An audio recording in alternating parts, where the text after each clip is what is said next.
Of the students welcome to CBKYS।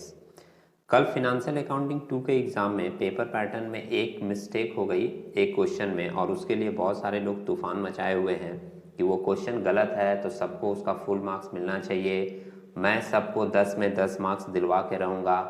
ये सारी बातें कितने लॉजिकली सही हैं या नहीं, उसके ऊपर हम लोग एक बार थोड़ा सा 2 मिनट का एक डिस्कशन देखेंगे।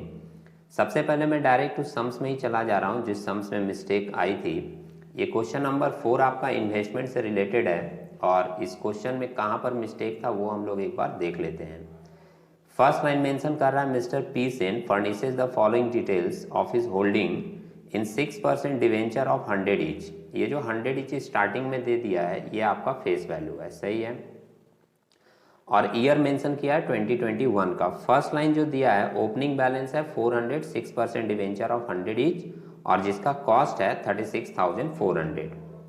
सेकेंड लाइन आप देख रहे हो मेंशन किया on 1/4/2021 186% debenture worth ₹8,000 were purchase by mister Sen at the rate 98 each cum interest. यहाँ पर जो लाइन है यही वाली लाइन मिस्टेक दी हुई है, ठीक है।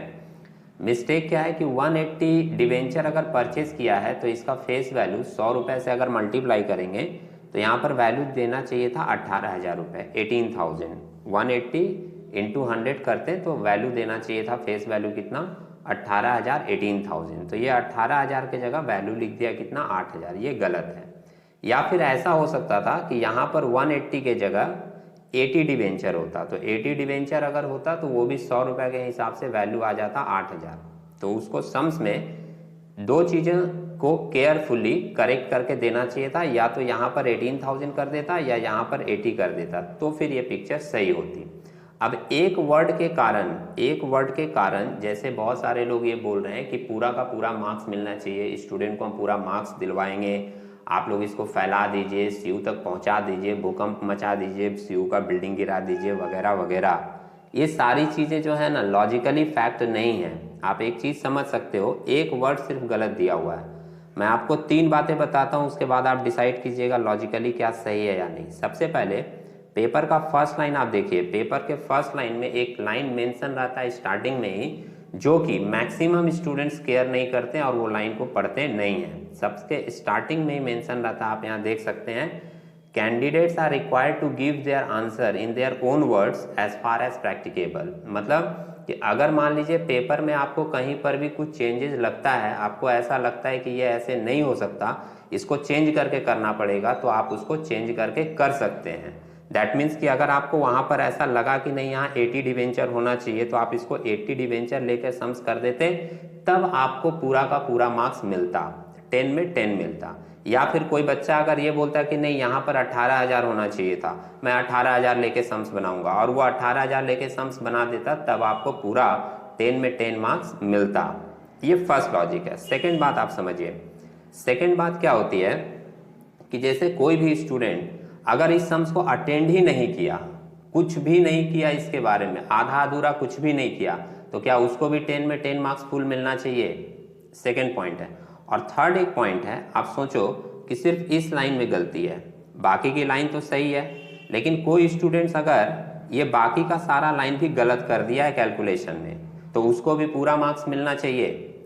जब एक दूसरे सम्स में आप एक दूसरा सम्स कोई भी देख लो, जैसे क्वेश्चन नंबर 1 ही है, क्वेश्चन नंबर 1 में मान लीजिए 4 अकाउंट है, 4 एडजस्टमेंट है, और उसमें से आप अगर एक एडजस्टमेंट गलत करते हो तो सिर्फ उसी का मार्क्स कटता है, बाकी एडजस्टमेंट के मार्क्स आपको मिलते हैं। इस सम्स में जैसे 4 अकाउंट बनाने के लिए बोला है, आप देख रहे हो, पहला अकाउंट है branch stock account, branch debtor account, branch adjustment account और branch profit and loss account. अब कोई बच्चा अगर मान लीजिए एक अकाउंट गलत कर दिया, 3 अकाउंट सही किया है, तो उसको 3 अकाउंट्स का मार्क्स मिलता है, सिर्फ एक का ही मार्क्स काटा जाता है प्रोपोर्शनेटली, ठीक है। तो उसी तरीके से अगर मान लीजिए एक एडजस्टमेंट गलत दी हुई है, एक लाइन गलत दी हुई है, तो एक लाइन का जो मार्क्स होगा वो मार्क्स आपको दे दिया जाएगा, लेकिन पूरा का पूरा मार्क्स देने का कोई भी लॉजिक नहीं बनता है। ये वाला एडजस्टमेंट में गलती हुई है तो ये वाले एडजस्टमेंट की मार्क्स आपको मिलेगी, ठीक है। अच्छा, एक चीज और होता है, ये आप सिंपली सोच के देखो कि अगर एक लाइन के गलती, एक वर्ड के गलती के कारण पूरा मार्क्स दे दिया जाए, तो हम लोग तो ये मनाते कि ये वाला क्वेश्चन में क्यों गलत दिया, ग्रुप बी वाला गलत दे देता। ग्रुप बी में 2 क्वेश्चन करने होते हैं 15-15 नंबर का, जानते हैं आप लोग, उसमें एक एक लाइन गलत दे देता, तो 2 क्वेश्चन का 15-15 नंबर हम लोगों को फ्री में मिल जाता, तो 30 नंबर मिल जाता, हम लोग पास हो जाते। फिर हम लोग एग्जाम पूरा देते क्यों, बस नाम और रजिस्ट्रेशन नंबर लिख कर आते हैं एग्जाम में और रिलैक्स होकर बैठ जाते कि 30 नंबर का तो क्वेश्चन एक एक वर्ड गलत दे दिया है, 30 नंबर तो मेरे को मिल ही जाएगा। और वो 30 नंबर दिलाने के लिए लोग निकल पड़े हैं, भूकंप मचाने के लिए, वो हम लोगों को 30 नंबर दिलवा ही देंगे। समझ रहे हैं? तो किसी भी चीज को ना फैक्ट एंड फिगर के ऊपर डिसाइड करना चाहिए, लॉजिक के बेस पे डिसाइड करना चाहिए। अननेसेसरी थॉट को लेकर हम लोगों को चलना नहीं चाहिए। टीचर्स की एक एथिकल वैल्यूज होती है, उनकी एक एथिकल ड्यूटीज होती है कि वो स्टूडेंट्स को वैल्यू एडिशन सिखाएं, वो ये समझाएं कि देखिए अगर इस तरह का सिचुएशन है तो आप अपने मन से नेक्स्ट टाइम अगर ऐसा कुछ सिचुएशन आपको लगे तो आप अपने मन से उस फिगर को एडजस्ट करके क्वेश्चन पूरा अटेंड कर देना, जिससे आपको फुल मार्क्स मिलेगा। लेकिन ये वाला थॉट नहीं देना चाहिए कि नहीं वो एक वर्ड गलत कर दिया है तो आपको पूरा मार्क्स मिलेगा, हम लोग पूरा चलेंगे और हम आपको पूरा का पूरा मार्क्स दिलाएंगे।